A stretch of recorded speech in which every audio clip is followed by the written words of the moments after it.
Hello, and welcome to another episode of AHS Health Matters. I'm your host, Kelly Morris. I'm here today with Vanessa Anstey, the shelter supervisor for the Medicine Hat Women's Shelter. November is Family Violence Prevention Month. Vanessa's here today to talk to us more about that. Hi, Vanessa. Can you start by sharing what support is available at the women's shelters across the South Zone that can assist children experiencing family violence? There's lots of great resources out there. We definitely encourage you to connect with the local women's shelters in your area to find out some more supports, as well as with acws.ca. That's Alberta Council of Women's Shelters website that has lots of great information about what supports are available in your communities and what supports available in neighboring communities. Some of the supports that we offer in Medicine Hat do include an emergency shelter, a second stage shelter. We do some outreach supports with children and parents. We have a daycare that's available to a multitude of different programs as well. We do have a text line that we recently launched last year, which we encourage parents, youth to access kind of at any time. At our local women's shelter, we do accept individuals and families of all genders into our programs as well. What are some potential impacts of family violence on the health of pregnant persons and their developing child? There's a number of potential impacts, not only to the pregnant parent as well as the children. The World Health Organization definitely sees and recognizes that there is increased risk and higher risk pregnancies for pregnant individuals that are with an abusive partner. Some of those risks include little or no access to prenatal care, higher risk of miscarriage, potential preterm labor, lower birth rates. We often see higher addiction rates with pregnant individuals who are in abusive relationships, as well as obviously increased mental health concerns. There is also an increased risk of homicide for individuals who are in an abusive relationship as well. What are some of the health and development impacts on children when they're witnessing or experiencing family violence?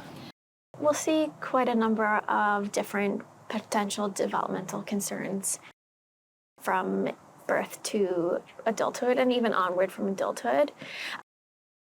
Most notably from birth to about age 6, we'll see definitely some attachment issues, including potential regression behaviors, including bedwetting, thumb sucking, excessive crying.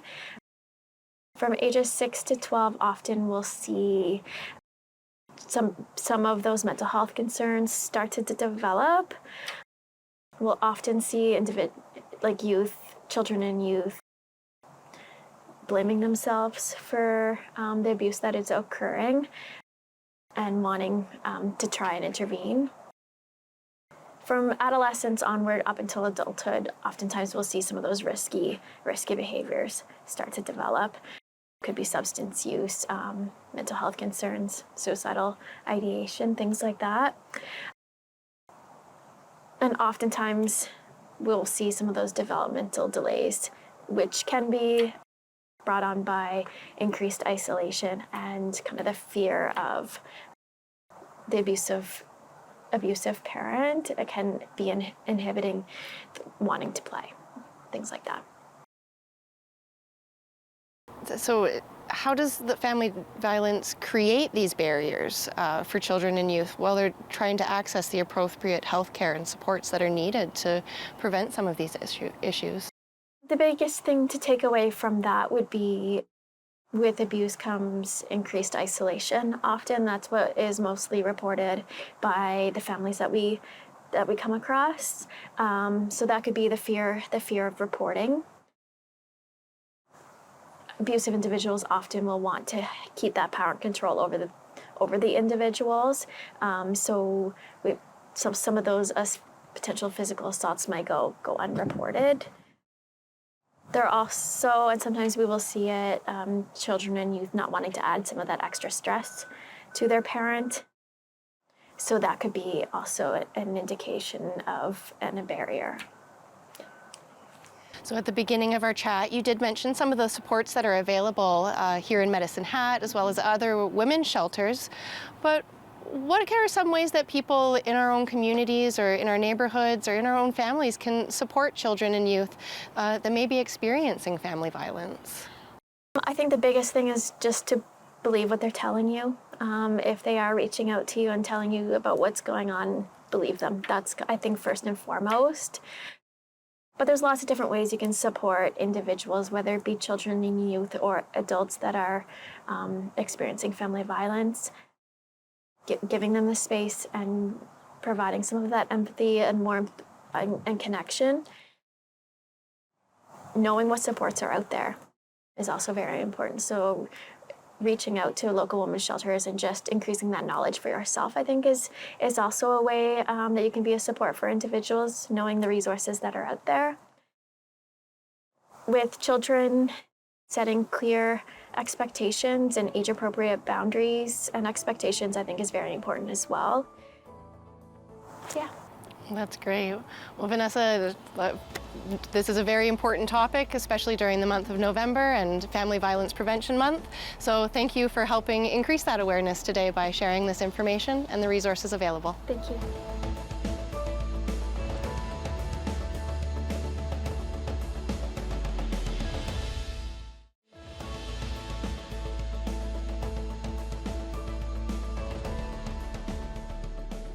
Hi, I'm here today with Alison Van Dyke, the Food Security Coordinator with the Community Food Connections Association.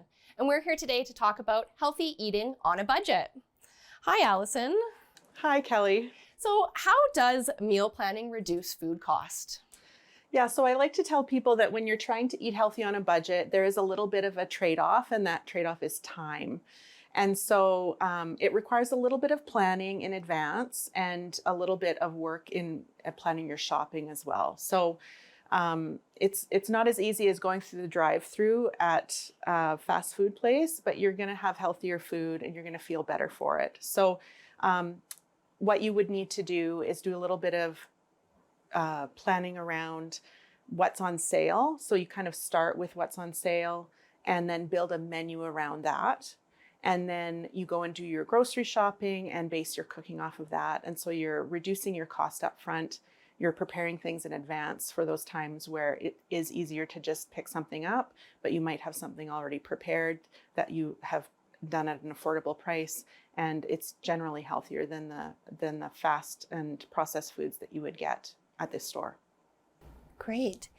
Can you tell me about cooking with beans and legumes? I've heard that that's a way to reduce some costs, but I don't do it a lot. Yeah, so that's a really effective way to reduce your costs because protein costs are probably one of the highest parts of a menu and grocery bills. And so eating beans and legumes like lentils or chickpeas can reduce your cost a lot. But a lot of people are intimidated by that because they're not used to it. They're used to buying things prepared or even canned. And even that might be a stretch for some people because they're not used to cooking with ingredients and preparing a meal from scratch. But you can really reduce costs if you cook them from dry. So I have a little example here today. So this is half of a cup of mixed dried beans. And if you cooked these beans, they would be the equivalent in volume of a can of beans from the grocery store. And I checked the prices this morning, and a brand name can of beans is about $2. A no-name brand or a generic brand is about $1.40 a can. But this half a cup of dried beans is only 29 cents. So the cost savings are significant. And the thing that I find really effective is to prepare a lot of this at once. So you're doing batch cooking or bulk cooking and then freezing the extra. So depending on your family size, your household size, for my family, we have 4 people in the household. So I would do 2 cups of frozen beans in like a reusable container or a bag and freeze them and then just pull them out as needed for soups, stews. My kids like quesadillas or rice and bean bowls, those kinds of things. Casseroles are really effective for substitution or adding into, say, ground meat. So you're stretching the meat to go further for a larger recipe or a bigger family. So that's a really effective way of reducing your cost in your grocery shopping and food preparation. And how do I take those dry beans and make them like the ones that come out of a can? So there's a couple methods. So there's like a long cook method. So that's the one I typically do, is that you would get your beans that you're going to prepare. You rinse them before you put them into a large bowl or container of water overnight. You soak them, and then you cook them generally, depending on how hard they are. This is not an exact science. You cook them for maybe up to an hour and a half. So I usually do 2, even sometimes 3 different kinds of beans at a time. And so I'll put them in on like a Saturday night, soak them overnight. And then on Sunday, when I'm doing something around the house, I do a whole bunch of batches of beans and then freeze them when they're done. There is a short cooking method as well, which is where you bring them to a boil and then you let them sit. But those are the 2 methods. They're not actually that difficult. Don't be intimidated by dried beans. Great. Now you mentioned, of course, that the time management and having enough time is part of the challenge around eating healthy, especially when we're trying to juggle our work and our family. So give us some tips. How can we eat healthy when we're crunched for time? Yeah, so the secret to this is preparing in advance. So like I mentioned, batch cooking, and that can mean 2 different things. So for someone like myself, the thing that I find very effective is I'll prepare ingredients separately and freeze them. So you can pre-cook a lot of rice and freeze it in containers. Pre-cook beans, freeze it in containers. Pre-cook ground meat of any kind and add spices to it, even if you want, like taco seasoning or something like that. Put it in your freezer. Frozen fruits and vegetables are very affordable and effective ways of reducing prep time.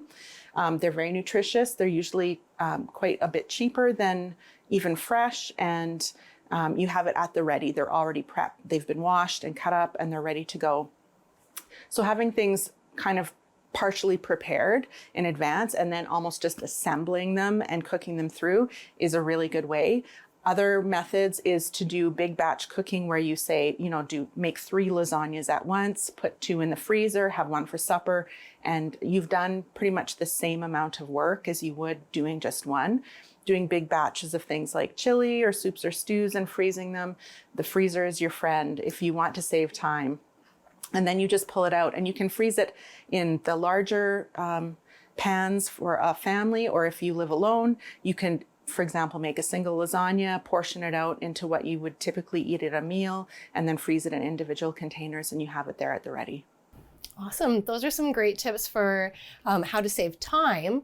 What I'm also wondering about is that how to work on our budgets. Can you tell me about some programs that exist in communities that can help with our food costs? Yeah, so there's a couple of programs that are fairly typical of most communities. And one of those is community kitchens. And that's where people get together and they prepare meals or recipes together, which they then take home. And usually they're very affordable, sometimes free. And so even the smallest of communities will often have community kitchens. So if you Google the name of your community and community kitchens or collective kitchen, you're likely to find one. They run often in schools, churches, community halls. They're very common all around the province. Additionally, in some communities, we have good food clubs, which are low-cost wholesale produce purchasing clubs. Those are a little less common, but they're a really great way to get fresh fruits and vegetables, which can be quite expensive for a lot of families, and one of the first things that gets cut when your budget tightens up, that along with proteins. So those are at a variety of communities in the province as well, but we do have one here in Medicine Hat, and that's a great way to get those fresh fruits and vegetables where you're only paying wholesale prices. Great. Speaking of fresh fruits and vegetables, in my kitchen, I do turn to prepared and packaged foods as a way to save time, but I would like to find healthier and fresher options. So do you have any tips on how to access those things in a more cost-effective way? So if you can buy directly from producers, that's often more cost-effective. We're fortunate in some parts of this province to have a lot of growers that do farm gate sales, so you can buy at reduced prices. If you buy things in season, they're typically a lot cheaper, and that's looking at flyers. So if you open a flyer unfold a flyer and you see, a fruit or vegetable on the very front, and it's typically a loss leader. They are going to lose money because they want to bring you into the store to buy that item, and it's typically seasonal. So the flavor is a little bit better too because it's being grown and sold in season. So buying those things when they're on sale, preserving them if you know how to do that is a good way to save money. But again, frozen is always an affordable and easy option as well. Great. You've given me lots of great advice and ideas of how to manage my time and save some money. Thank you so much for being with us today, Alison. Thanks for having me.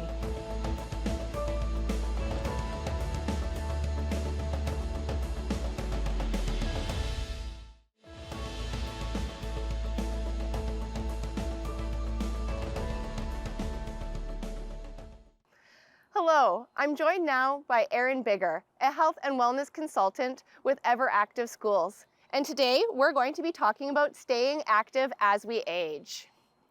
Hi Erynn, what are some of the key physical health benefits associated with regular exercise, especially for individuals as they age? Well, I think the main thing is we all want to stay functional. We all want to stay mobile and do the things we love to do and do the things that we need to do. Like, we need to cook, still need to get dressed, all those things. So exercise really helps us to maintain our independence, to keep our independence for as long as we can. And it's also great just to do other things besides the things that we have to do, such as, we might want to still go for a walk or play pickleball or ride our bike or go golfing, whatever that is. Exercise really helps us to live life the way that we want to live. And of course, we know exercise is also great for our heart health and as well as keeping our muscular strength as well as we age, which we all are. So what types of exercises do you consider crucial for preserving health as we age, and why are they important? Well, I am a huge advocate for strength training. So as we age, we have to maintain our muscle mass. By the time we're 30, which I know is still young, we start to lose muscle mass, 3 to 8% per decade. So by the time we're 60, that actually can go up to 13%. So it's quite a jump as we age, we lose that muscle mass. So the best way is to strength train. So whether we're using dumbbells, resistance bands, soup cans, whatever it is that you have at home, even just your body weight, a simple squat and using our body weight to maintain that muscle is gonna help us as we age.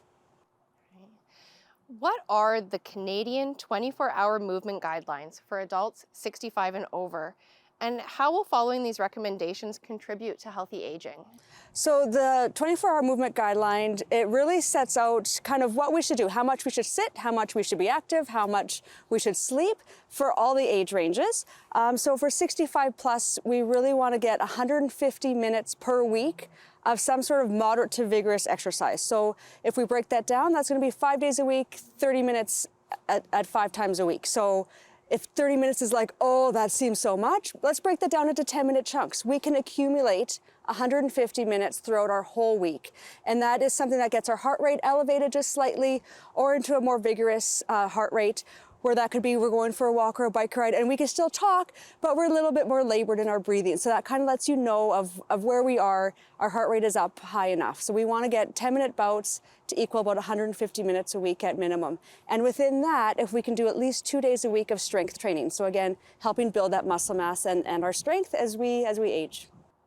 That's great to know, and always great to break it down into those 10-minute chunks and so much more manageable. Make it a bit more manageable. It is, yes. Well, thanks for sharing all that information. Can I convince you to show us a couple of exercises that we might be able to try at home? Absolutely. These are simple things to do at home that we can all do. Great. Okay. Let's see them. Thank you. So some functional movements that we can do at home with just some simple equipment, whether we have a resistance band or not. Resistance bands is a great way to add in any sort of strength training movements, or even some simple handheld dumbbells, or if you don't have dumbbells, soup cans work great, water bottles work as well. So anything you have that just has a little bit of extra weight can help us increase our muscle mass. So the best one that I love to do, that I do in all my classes, is we'll do a sit to stand. So we'll simply find a chair, and not that super comfy, like upholstered chair that's in your living room that we all love so much. Let's try our kitchen chair perhaps. And we're just gonna sit with our feet right underneath our knees. We're gonna sit up tall, lifting our chest and engaging your stomach muscles. Lean forward, and we are going to stand.